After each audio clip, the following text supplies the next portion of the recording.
The cold crept in through the cracked window long before dawn. Daniel Cross woke before his son did, the way he always did now. Not because of an alarm, but because the car had gone still. No passing traffic, no distant voices, just the quiet hum of a parking lot that pretended not to notice them. Eli was curled against the passenger door, jacket folded under his head, breath slow and even. Daniel stayed still for a moment, watching his chest rise and fall, counting it the way he used to count invoices back when numbers still made sense. They had been living like this for weeks, moving the car every couple of nights, choosing lots that stayed lit, never the same place twice in a row. Daniel had learned which grocery stores didn't call it in, and which rest stops pretended not to see. He reached for the coffee cup in the holder. Cold, empty. He set it back without a sound. A knock came suddenly, sharp, controlled, not a fist, not aggressive. Daniel froze. Another knock, louder this time, measured. Eli stirred. "Dad?" he whispered. Daniel turned slowly. Outside the driver's side window stood two figures in uniform, their outlines clear under the overhead lights. One leaned slightly toward the glass, expression unreadable. Daniel rolled the window down halfway. "Morning," one of the officers said.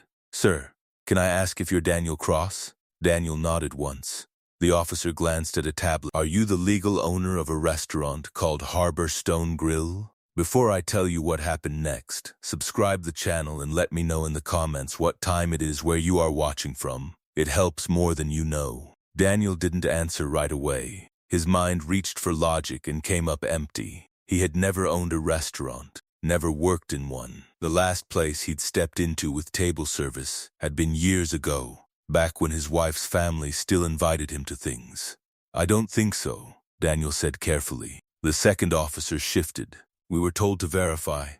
"Verify what?" Daniel asked. The officer looked past him, noticing Eli now fully awake, eyes wide but quiet. His tone softened slightly. "Ownership records. There's a business tied to your name. We need to confirm whether you're aware of it." Daniel shook his head. "I'm not." The officers exchanged a glance. "All right," the first said. "We'll be in touch." They stepped back. No accusations, no cuffs, just questions that didn't belong to a life like his. When they were gone, Daniel sat staring at the steering wheel. "Dad," Eli said, "do you own a restaurant?" Daniel let out a breath he hadn't realized he was holding. Nobody. But even as he said it, something uncomfortable settled in his chest, because there were things in his life that hadn't made sense for a long time. Daniel had married young, not recklessly, but optimistically. His wife came from money, not the flashy kind, the quiet kind that lived behind offices and trusts and paperwork no one explained unless you already belonged. They'd been married 8 years. Eli had come along quickly. Daniel worked hard. Accounting, compliance, boring work that paid honestly and demanded accuracy. He never touched his wife's family businesses. They made it clear he wasn't needed there. After the divorce, everything unraveled fast. Support stopped. Calls went unanswered. Access vanished overnight. By the time Daniel realized what was happening, accounts were frozen, and explanations came wrapped in legal language he wasn't prepared for.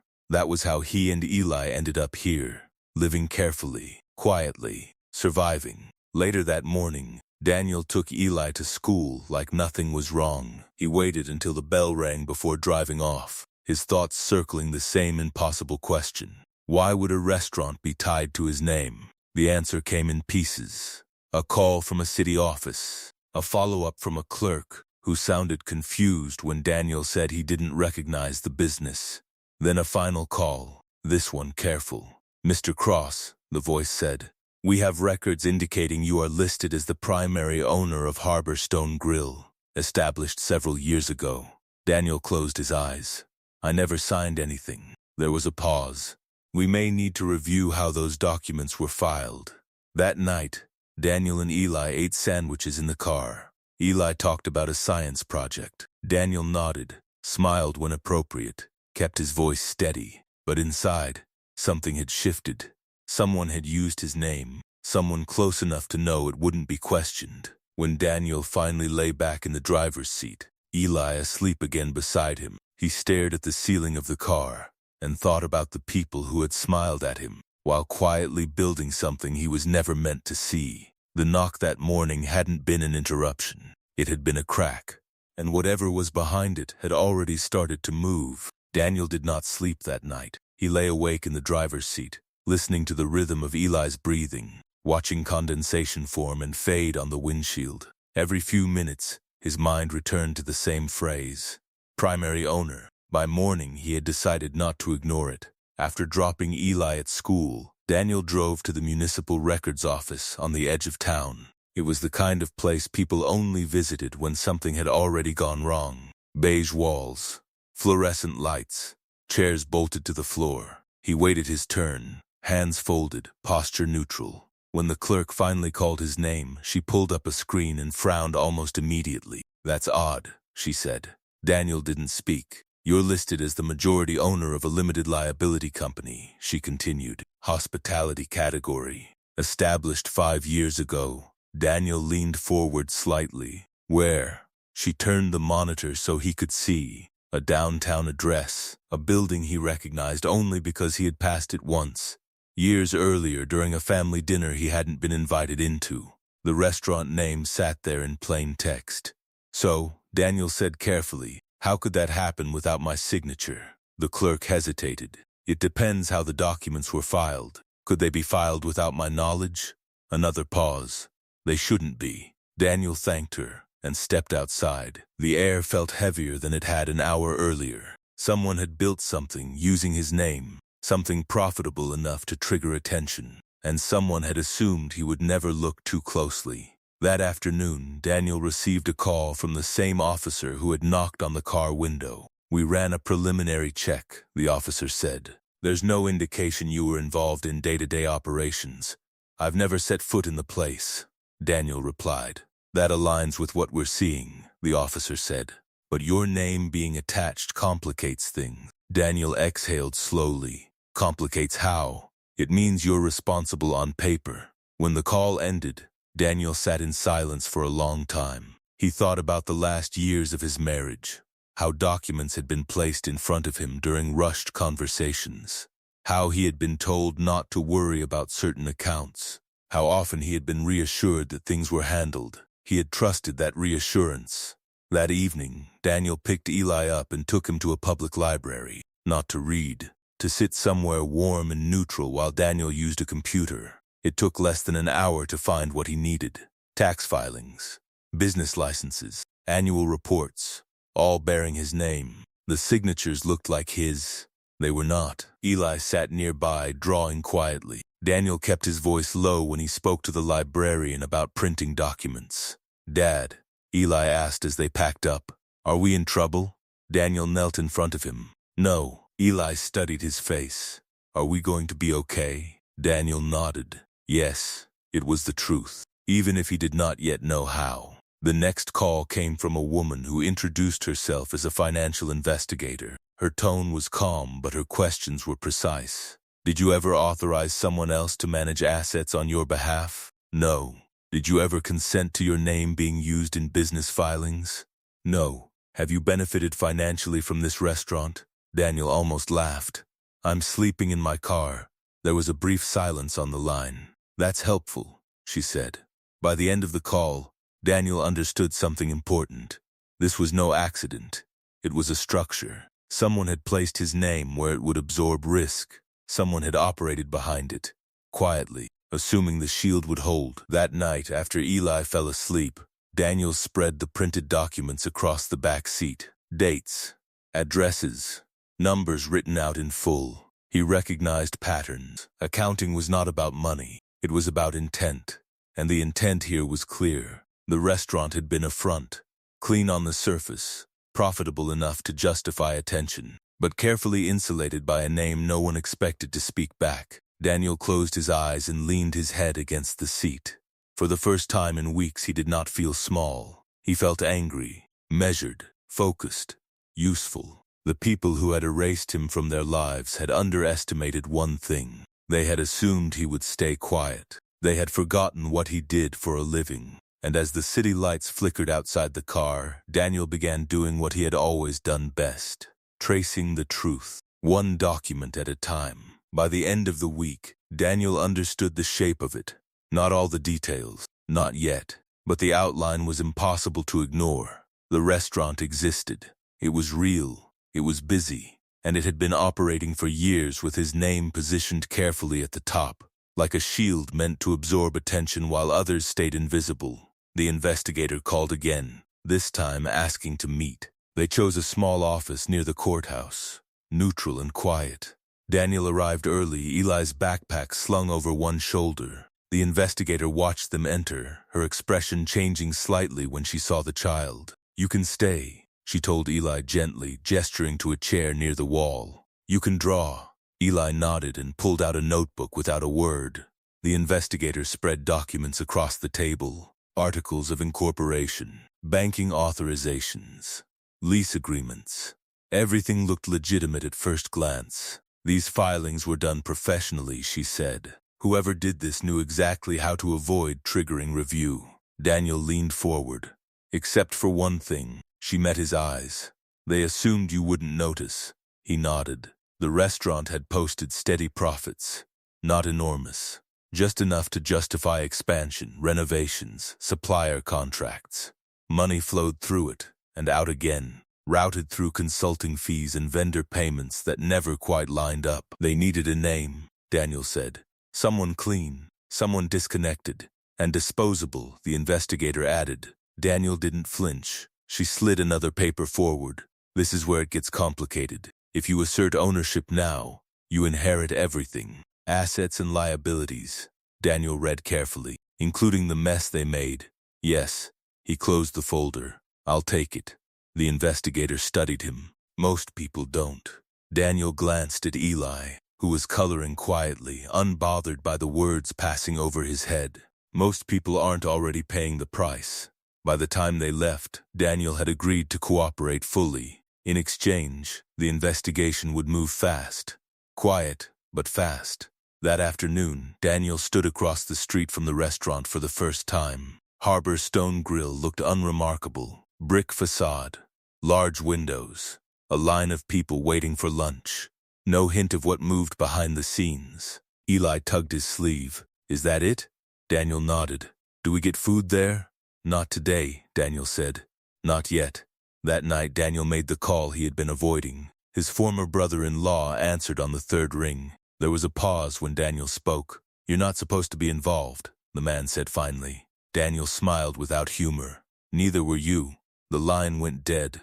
The next morning, the locks changed. Daniel arrived with a court order folded neatly in his jacket pocket. The manager protested briefly, then stepped aside when the paperwork was read. Employees watched from a distance, uncertain but curious. Daniel did not raise his voice. He did not accuse.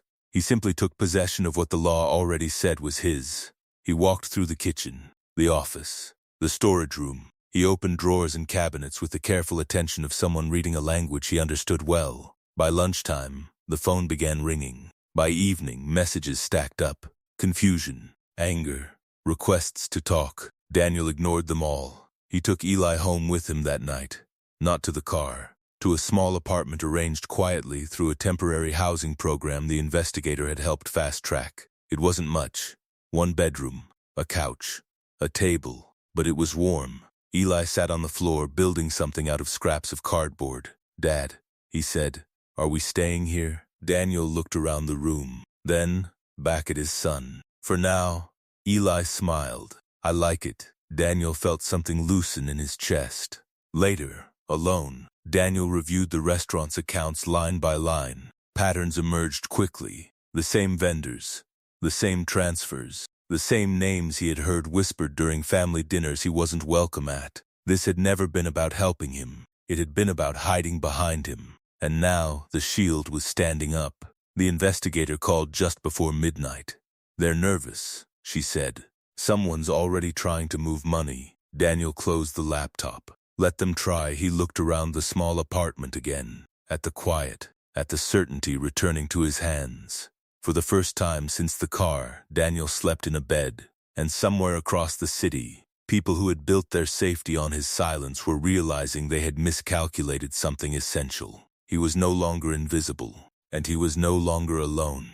The restaurant changed tone almost immediately. Nothing dramatic, no closures, no scenes, just small adjustments that rippled outward in ways Daniel understood too well to ignore. Vendor payments were paused for review. New contracts were frozen. Access permissions were narrowed. The kind of changes that looked temporary on the surface but quietly cut off escape routes. By the second day, the calls became less careful. Daniel let them go to voicemail. By the third, the pressure arrived in person. A man Daniel recognized from old family gatherings showed up mid-afternoon, wearing confidence like armor. He smiled too easily, spoke too quickly, and kept glancing around as if the walls might be listening. "This doesn't have to be complicated," the man said, leaning on the counter. "You can step back, let professionals handle things." Daniel didn't look up from the ledger. "I am." The man's smile tightened. "You don't understand what you're holding." Daniel closed the book gently. "I understand exactly what I'm holding." The man left without another word. That evening the investigator called again. "They're scrambling," she said. "Accounts flagged. Transfers reversed. Someone tried to pull funds through a shell this morning." Daniel sat at the small kitchen table in the apartment. Eli doing homework across from him. "Did it work?" "No." Daniel nodded. "Good." The next development came faster than he expected. A formal notice arrived from the city. Health inspections scheduled. Licensing reviews reopened. The kind of scrutiny that never arrived by accident. Daniel cooperated fully. Everything was clean. Too clean. The problem was not what the restaurant was doing now. It was what it had been doing before Daniel stepped into the light, and those records were no longer protected. By the end of the week, the story had shifted. Quietly, suppliers whispered. Staff noticed new faces asking careful questions. The manager resigned with little explanation. A lawyer left 3 messages and stopped calling. At school, Eli told Daniel that his teacher said he seemed happier. Daniel smiled and said nothing. At night, he reviewed timelines, cross-referenced filings, built a narrative that didn't rely on emotion, only sequence. Money in, money out, names repeated, intent revealed. When the first arrest happened, Daniel learned about it from the news. Not a headline, a brief mention. An accountant charged with falsifying records unrelated to the restaurant. But Daniel recognized the name immediately. The structure was collapsing from the inside. Eli sat beside him on the couch, feet tucked under himself. "Is it almost over?" Daniel considered the question. "It's almost clear." That weekend, Daniel returned to the restaurant early in the morning, before the doors opened. He stood in the dining room alone, sunlight spilling across empty tables. He did not feel triumph. He felt responsibility. This place had employed people who had nothing to do with what happened. People who needed paychecks, not explanations. Daniel decided then to keep it running, not as a front, as a business. He called a staff meeting later that day, spoke plainly, promised transparency, offered stability. Some didn't believe him. Most stayed. By the following week, the investigation had teeth. Search warrants, subpoenas, questions no one could deflect anymore. Daniel watched it unfold from the side, cooperating when asked, silent when not. The people who had erased him from his life were now trying to erase records. It didn't work. One evening, after Eli had gone to sleep, Daniel sat alone on the balcony of the apartment. City lights blinked on one by one. Somewhere out there, people were realizing the shield they had built had turned into a mirror. They could see themselves now. Daniel exhaled slowly. What started as a knock on a car window had become something far bigger. Not loud, not dramatic, but irreversible. And as the distance between him and the people who had used his name grew wider, one thing became clear. This was no longer about survival. It was about what came after. And that, Daniel knew, would be harder for them to face than any accusation ever could. The resolution arrived quietly. No sirens, no confrontations at the restaurant, no dramatic scenes that would later be retold with exaggeration. Just a series of confirmations that, taken together, changed everything. The investigation concluded with findings that spoke for themselves. Funds had been routed through layered entities. Signatures had been replicated. Daniel's name had been used deliberately, positioned where liability would land while control stayed elsewhere. Those responsible did not deny it when the evidence settled. They negotiated. Daniel was not invited to those conversations. He did not need to be. What mattered was the outcome. Charges were filed. Settlements were reached. Assets tied to the scheme were frozen, then redistributed according to the law. The restaurant was cleared of wrongdoing under Daniel's management and formally recognized as operating legitimately. Ownership, finally, matched reality. Daniel sat at the small apartment table when the final call came, paperwork open in front of him, Eli working quietly beside him on a puzzle. The investigator's voice was steady. "It's done," she said. "They won't be using your name again." Daniel closed his eyes for a moment. "Thank you." After the call ended, Eli looked up. "Are we okay now?" Daniel smiled. "Yes, we are." They moved out of the apartment 2 weeks later. Not into anything extravagant, just a modest place near the school. Enough space, enough light, a door that locked because it was theirs. Daniel kept the restaurant, not because it had saved him, but because it had revealed something important. He hired a new manager, kept the staff who stayed, paid what was owed, built systems that made sense. Clean books, clear lines. The restaurant did well, not explosively, reliably. Daniel liked that. On his first official day as recognized owner, he brought Eli in after school. They sat at a corner table and shared a meal. "This is yours?" Eli asked, looking around. Daniel nodded. "It's ours." Eli thought about that, then smiled. "I like it." Daniel felt the weight of the last months finally lift. He no longer woke up bracing for interruption. He no longer scanned parking lots or checked mirrors for signs of being moved along. The car was sold. The nights inside it became something they talked about less and less. Life stabilized the way it always does when uncertainty gives way to routine. The people who had used Daniel's name faded from relevance. Their influence diminished. Their explanations stopped being convincing to anyone who mattered. Daniel did not follow their outcomes closely. He didn't need to. What stayed with him was something simpler. That trust, once broken, does not need revenge to be restored. It needs clarity. It needs boundaries. It needs action taken without noise. One evening, months later, Daniel closed the restaurant after a long day. He locked the door, checked the register, and stepped outside into the cooling air. Eli waited in the car, reading. Daniel paused for a moment, keys in hand, and looked back through the window at the dining room. Clean, orderly, honest.